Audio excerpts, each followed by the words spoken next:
Delayed Action by Charles de Vet, originally published in Galaxy Science Fiction, September 1953.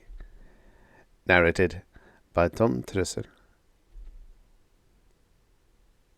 It was just a hunch. Johnson knew that, but his hunches had often paid off in the past, and now he waited with a big man's patience. For 5 hours he sat in the wooden stands under the rumpled canvas the concessionaires had put up to protect the tourist from Marlock's yellow sun. The sun was hot, and soon Johnson's clothing was marked with large soiled patches of sweat. Now and then a light breeze blew across the stands from the native section, and at each breath his nostrils crinkled in protest at the acrid smell. Marlock wasn't much of a planet. Its one claim to fame was its widely advertised Nature's Mobius strip. For 18 months of the year, 9 months of sub-zero cold, and 9 months of sultry sand-driven summer, the only outsiders to visit the planet came to buy its one export, the fur of the desert ox.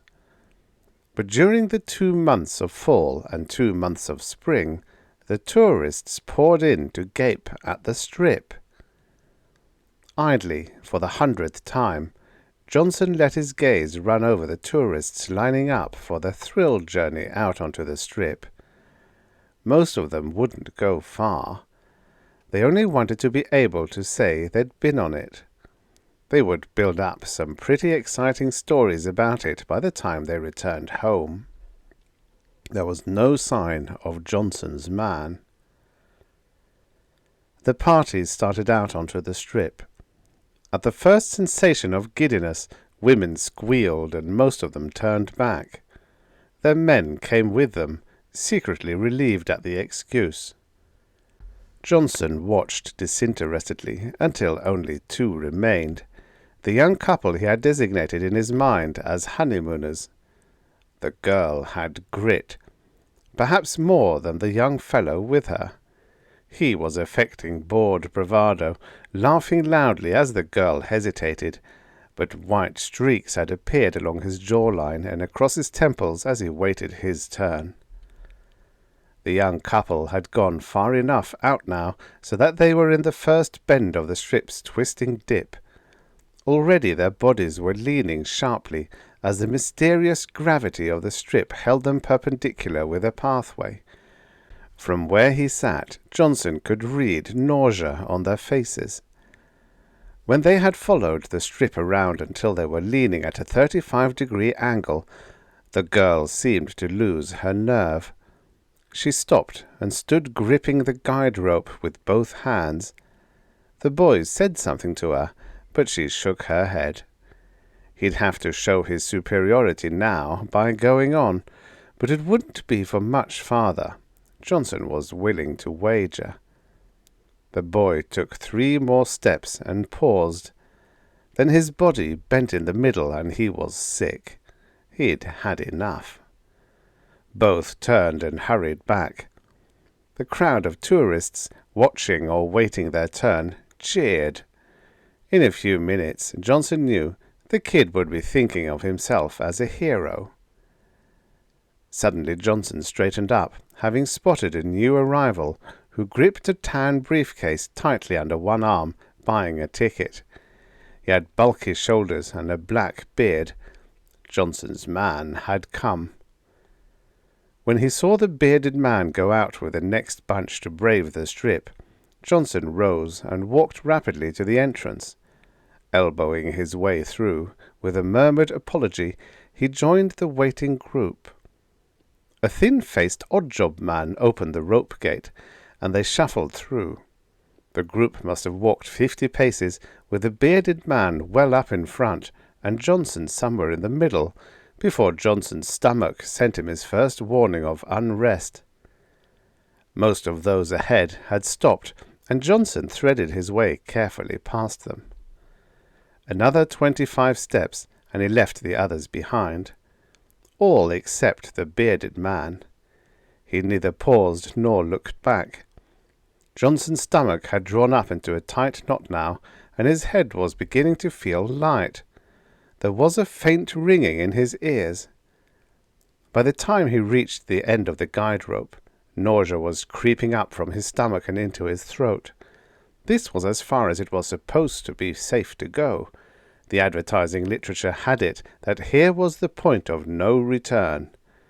Up ahead his quarry was walking half doubled over, weaving back and forth, as though he were intoxicated.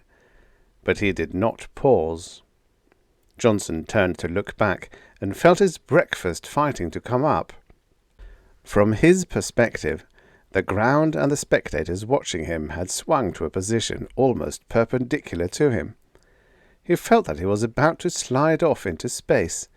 A wave of vertigo swept over him, his legs folded, and he fell to the ground, sicker than he had ever been before in his life. Now he knew why the man ahead never looked back. For a moment Johnson wondered whether he should give up. But, even as he debated, tenacity pulled him to his feet and forced him on. And now something new was added to his vast discomfort. Tiny twinges of pain, like small electric shocks, began shooting up his legs, increasing his intensity with each step he took. The pain built up until the rusty taste of blood in his mouth told him that he had bitten into the flesh of his lower lip. Johnson's only consolation now was the thought that the man ahead of him must be suffering worse than he. At each step the pain increased its tempo, and the sound within his head grew to a battering roar. Although he felt himself at the last frayed ends of his vitality, he managed to stagger on. Abruptly he realized that he had very nearly overtaken the man ahead.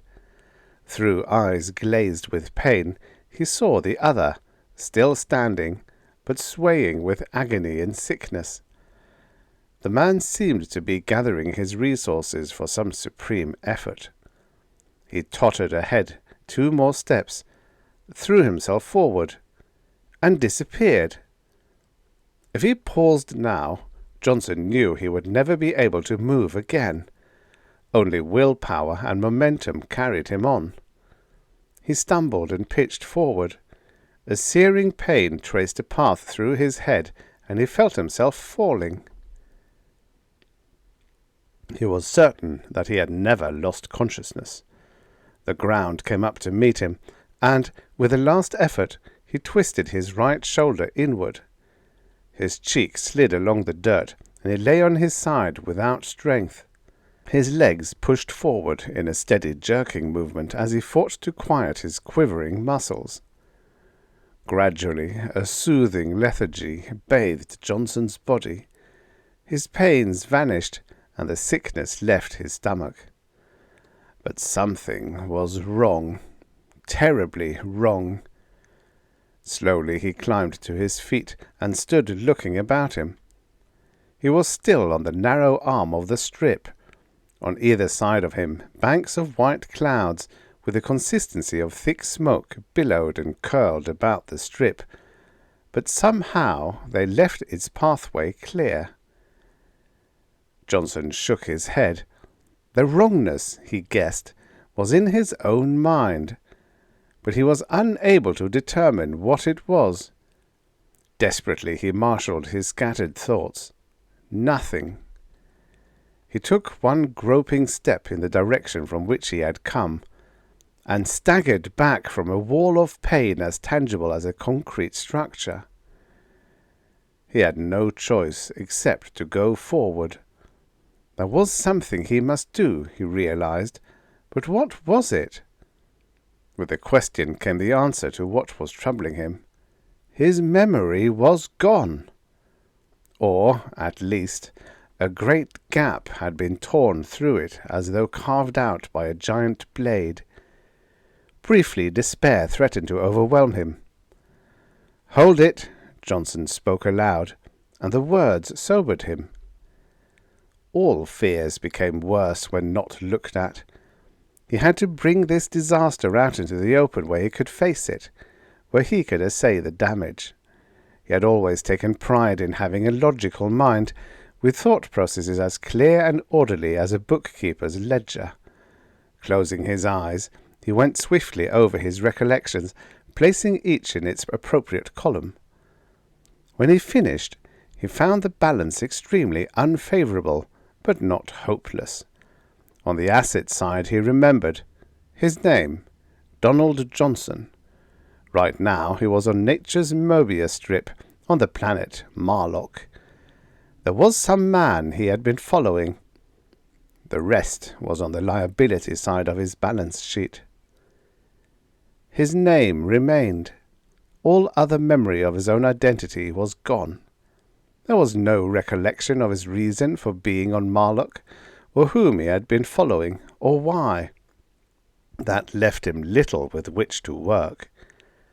On the other hand, he mused, he might never be able to get off the strip, so that didn't matter so much.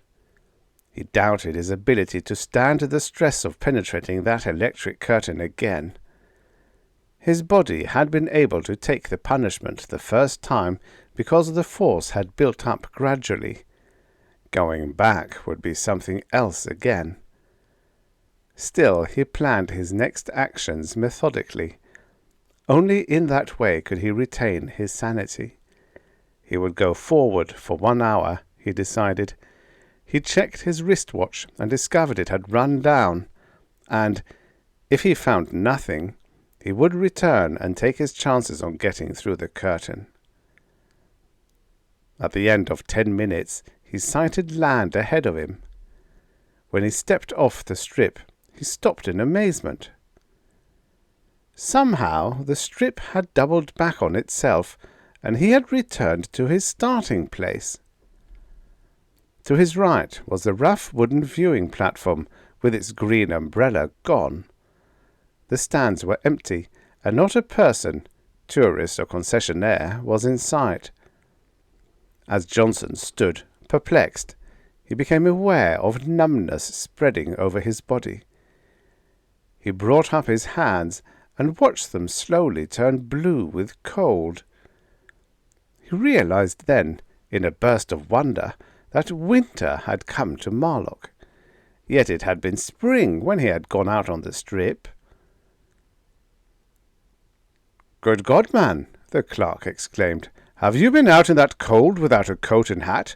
It must be 30 below." Johnson was unable to answer. He had run from the strip. Luckily he remembered its location in relation to the town, but it must have been over a mile to the hotel. Now, as he stamped his feet and beat at his sides with numbed hands, he breathed heavily, gasping great gulps of air into his tortured lungs. "Come and warm yourself," the clerk said, leading him over to a hot water radiator. Johnson made no protest. He let the heat penetrate until it scorched the skin on his back. Only after the coldness left his body and was replaced by a drowsy inertia did his attention return to the clerk. "Did you ever see me before?" Johnson asked. The clerk shook his head. "Not that I know of." Any further investigation would have to wait until the next day, Johnson decided. He was dead tired, and he had to have some sleep. "Sign me up for a room, will you?" he asked. Once up in his room, Johnson counted his money. 154 credits. Enough to buy winter clothing and pay his room and board for a week, maybe 2. What would he do if he could learn nothing about himself before then? The next day Johnson left the hotel to buy warm clothes. The town's only store was a half-block down the street, as he remembered it, one of the big Interplanet Company stores. Johnson waited until the storekeeper finished with 2 of the hairy-eared natives before giving his order. As he paid for the purchase, he asked, "Have you ever seen me before?" The storekeeper glanced at him uneasily and shifted his feet before answering. "Am I supposed to have?" Johnson ignored the question. "Where can I find the manager?" he asked. slipping into the heavy coat the clerk held for him. "Go up that stairway by the door," the clerk said. "You'll find him in his office." The manager was an old man, old and black, with a deep blackness only an earth-born African possesses. But his eyes retained their youthful alertness. "Come in and sit down," he told Johnson, as he looked up and saw him standing in the doorway. Johnson walked over and took the chair at the manager's left. "I've had an accident," he said without preliminary, "and I seem to have lost my memory. Do you, by any chance, know who I am?" "Never saw you before in my life," the manager answered. "What's your name?" "Don Johnson." "Well, at least you remember something," the old man said shrewdly. "You didn't come during the last 6 months, if that'll help any.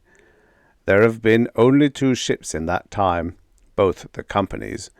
I meet all company ships. If you came in during the tourist season, I wouldn't know." "Where else could I make inquiries?" "Son," the old man said kindly, "there's 3 Earthmen on Marlock that I know of, besides yourself, of course. The clerk at the hotel, my storekeeper, and myself. If you started asking questions at the hotel, you're at the end of the line now." Something in Johnson's expression caused the old man to go on. "How you fixed for money, son?" Johnson drew a deep breath. "I've got enough to last me about 2 weeks.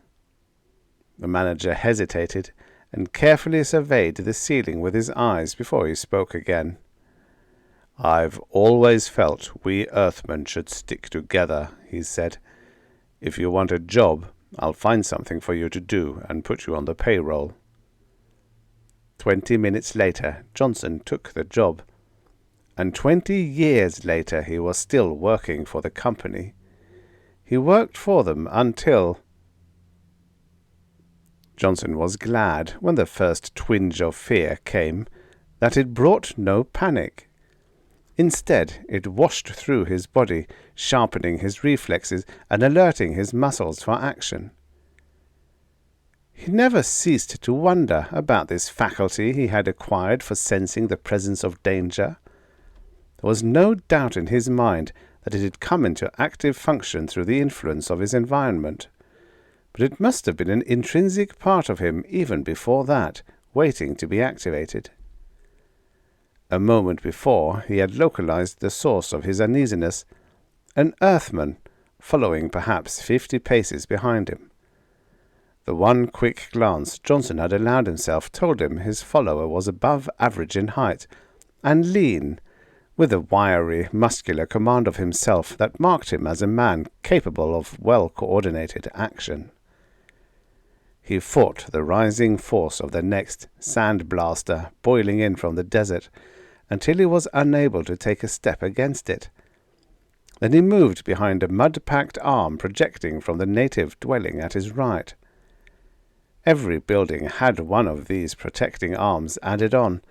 Even the concrete buildings in the newer, earth-built section of the city conformed to the custom. The sandstorms raged intermittently on Marlock through the entire 9 months summer season, and could not be ignored, either by visitors or natives. Johnson huddled against the projection, but the sand whipped around the corner and pounded at his back. Fine grains sifted through his clothing and mingled with the clammy sweat of his body. He resisted the frantic urge to scratch his itching, tormented skin, for he knew the flesh would be rubbed raw in a minute and increase the irritation to maddening proportions. As the sand-blaster lost its intensity, he came out from his shelter and walked away as rapidly as a diminishing force of the wind would permit. If he could reach his office before his stalker closed in, he would be safe. Suddenly, a second Earthman, a short length of pipe in his right hand, came out of a doorway across the street and ran toward him. Johnson realized that here was the source of the warning his intuition had sent, not the man behind him. For a brief instant he weighed the situation. The man was equipped for assault, but the chances were he was interested only in robbery. Johnson could probably save himself a beating by surrendering his money without resistance. He rejected the thought. A man had to live with his pride and his self-respect that were more necessary than physical well-being. Setting his shoulders firmly against the wall, he waited. The man slowed to a walk when he saw his intended victim on guard.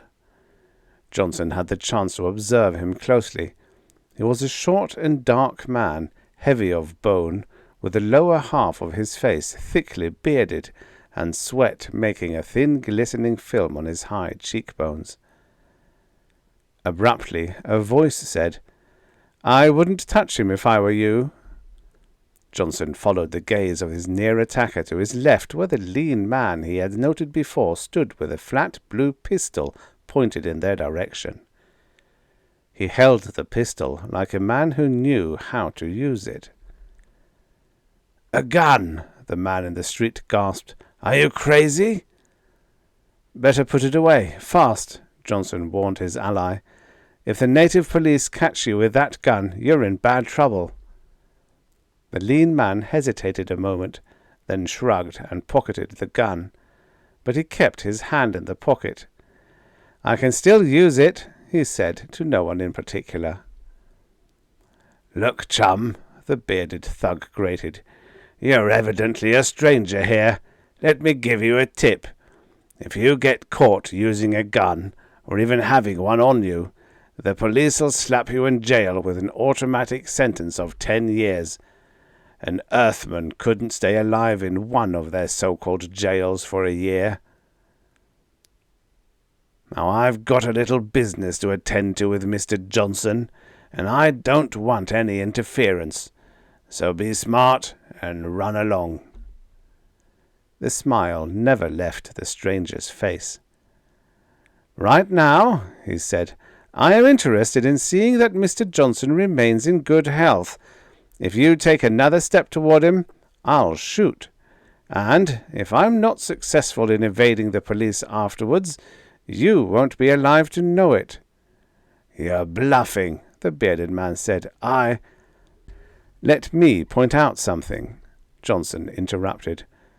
"Suppose he is bluffing and doesn't use the gun. The odds are still 2-1 against you. Are you sure you could handle both of us, even with the help of that pipe?" The man wasn't sure. He stood undecided, then his face showed black frustration. He mouthed a few choice phrases through his beard, turned and walked away. The lean man extended his hand. "My name's Alton Hawks." The rising whine of the next sandblaster drowned out Johnson's answer. He drew his new acquaintance into the shelter of a sand arm. As they hugged the corner, they felt a third body press against them. The musky odour, mingled with the taint of old leather, told Johnson that their companion was a native. The storm eased its force, and the two Earthmen raised their heads to regard the corner's other occupant. He was a mahogany brown, almost the exact colour of the ankle-length leather skirt he wore. "Man, he stinks," Hawks said. Their visitor spread his hairy, wide-nostrilled nose into the native equivalent of a smile. His hairy ears twitched with pleasure, and he swelled his chest. "Blee strong all over," he said. "Want him guard?" "Why not?" Johnson answered, glancing inquiringly at Hawks. He slipped a coin into the extended brown palm. "Guard us until we get to the big house section." "Pale smells be very safe," the native said. They left their shelter as the wind died down and started toward the taller buildings of the foreign section. "I must have said the right thing when I said he stinks," Hawks remarked. "Telling a native that is the same thing, to him, as calling him strong and virile," Johnson answered. They admit, reluctantly, that we foreigners have some good fighting qualities, but we're still regarded as unmanly because of our weak odour. Their females wouldn't look twice at either of us. When they reached one of the few three-story structures in the city, Johnson dismissed their guard. They entered the building and walked down a short corridor and through a door lettered Donald H. Johnson, District Manager, Interplanets Trade Company. "To be frank with you," Hawkes said, as he eased his lank body into the chair Johnson offered, "I had planned to learn more about your local activities before I introduced myself. However, I've found in the past that my first judgment of a man is usually right, so I think I'll get down to business immediately."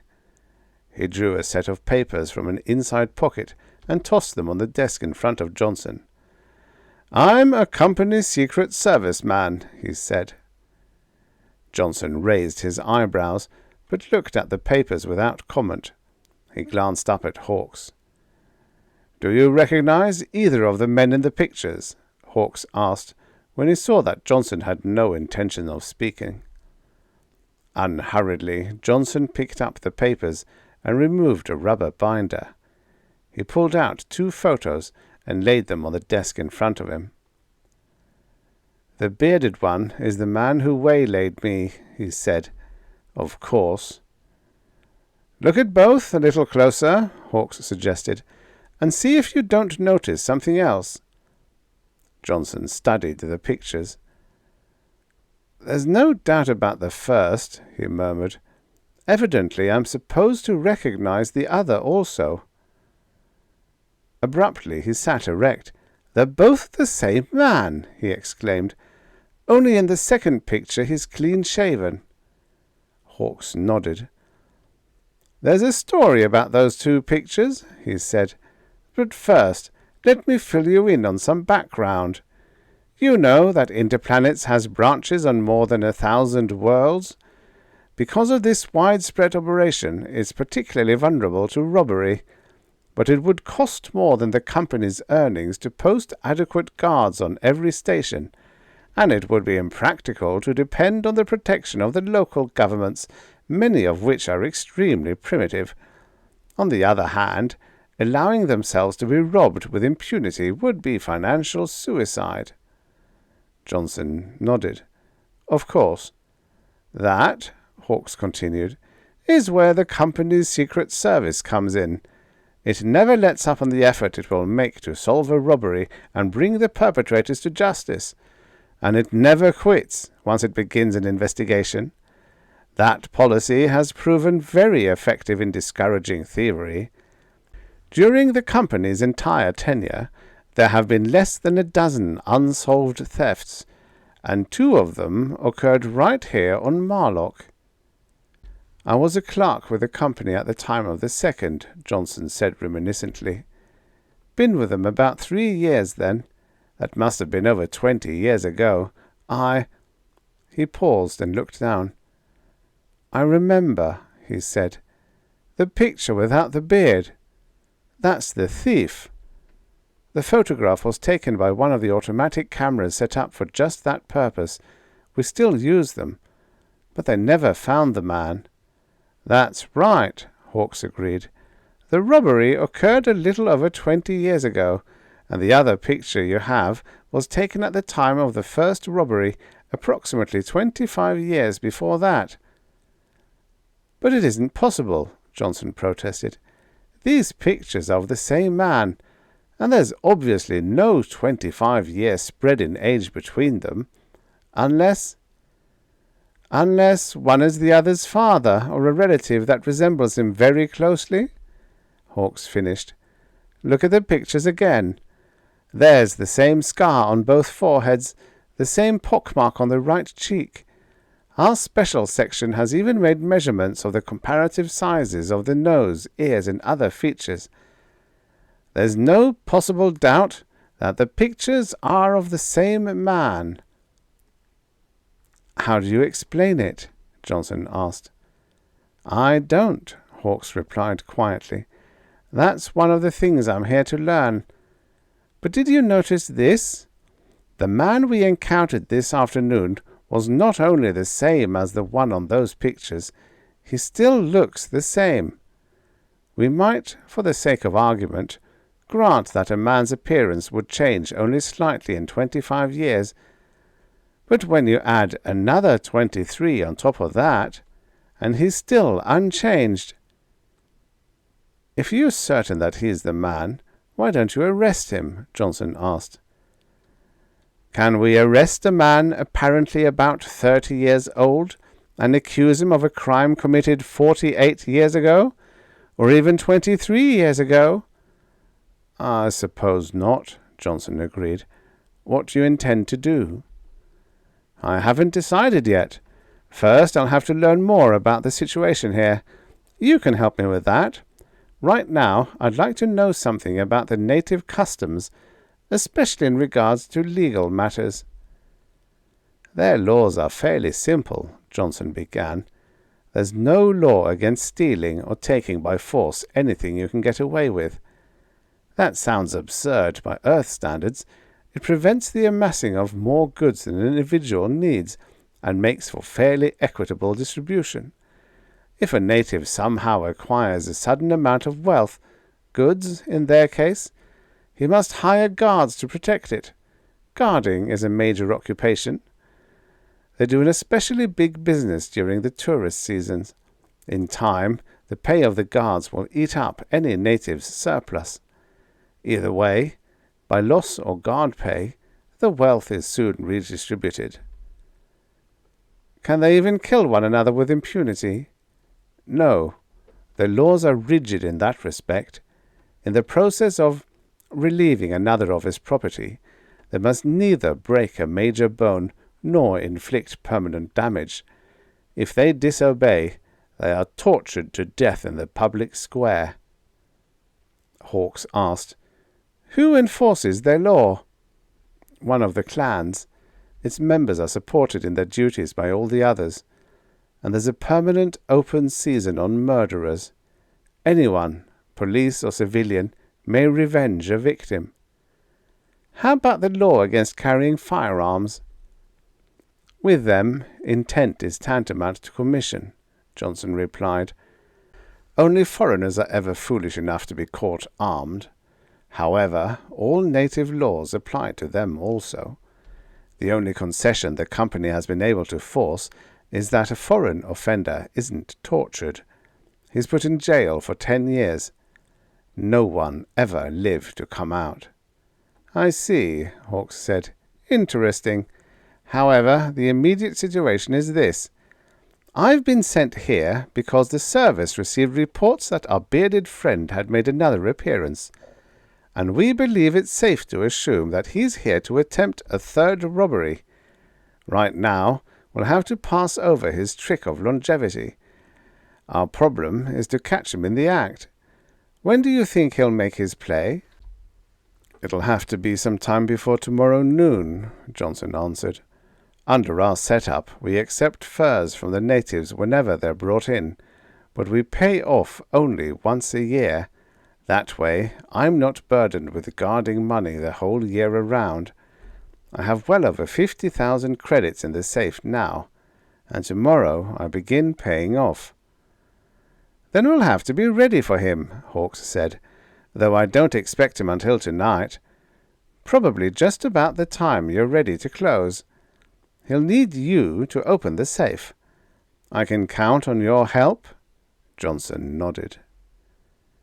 That night, as they waited in his office, Johnson turned to Hawkes. I've been giving some thought to what you told me this afternoon about the robberies. I have a theory that might account for some of the things we don't understand.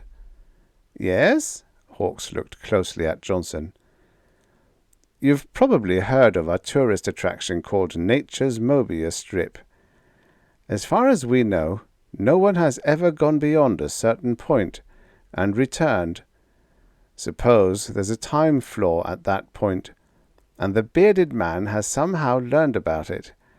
Suppose anyone completing the Mobius circle and returning finds, say, 20 years have elapsed. while to him only a few minutes have passed. "Go on." Hawkes leaned forward intently. "He makes his first hold-up," Johnson continued, "and goes around the strip. When he comes out 20 years later, they're no longer looking for him. He leaves Marlock, and during the next 5 years he goes through the money he stole. He returns and repeats the process. This time the money lasts only 3 years. Now he's back to try it again. Do you see how that would tie everything up in a neat little package?" Hawkes smiled as he relaxed and sat back. "A bit too neat," he said.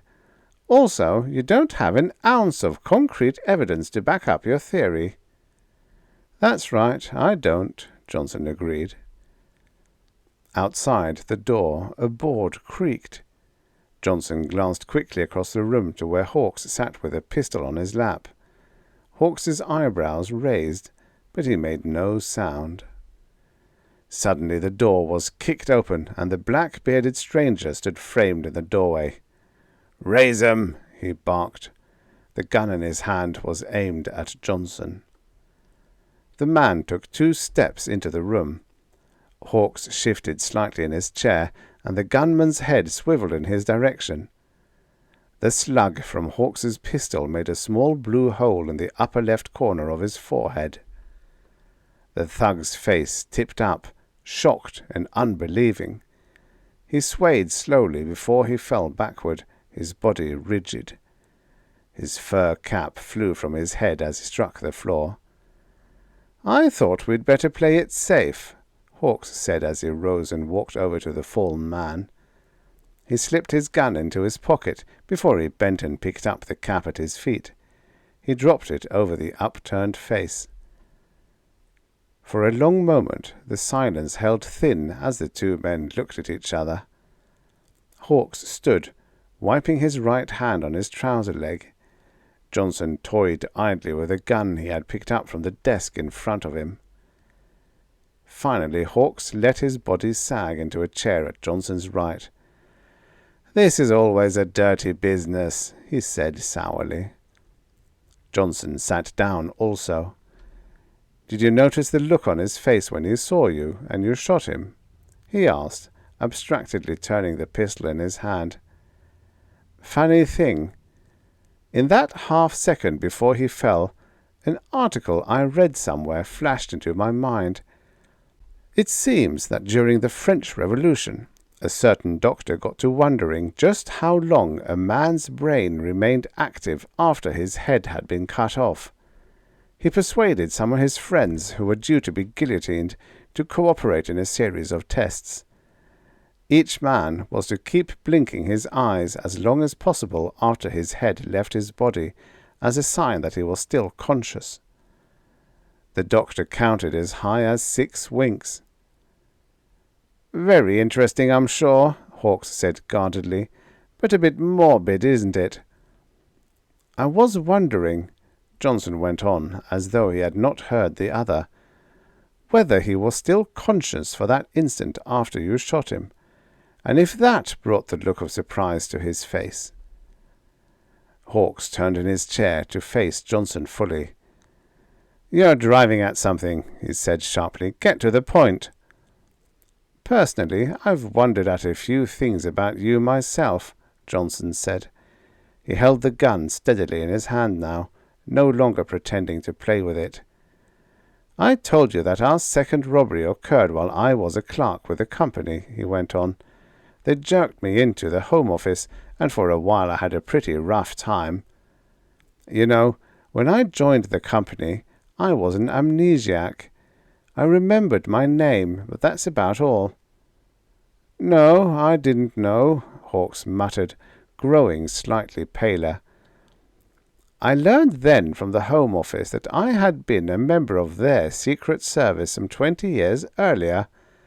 I had been sent here to investigate the first robbery, and I had disappeared. Naturally, they had suspected me. However, they had no evidence, and when I reappeared 20 years later, they played it smart by just waiting, instead of arresting me. When the second robbery occurred, they closed in. The only thing that saved me was the fact that tests proved my memory was really gone, and that I had told the truth, as I knew it, from the few scraps of information I retained about being out on the Mobius strip.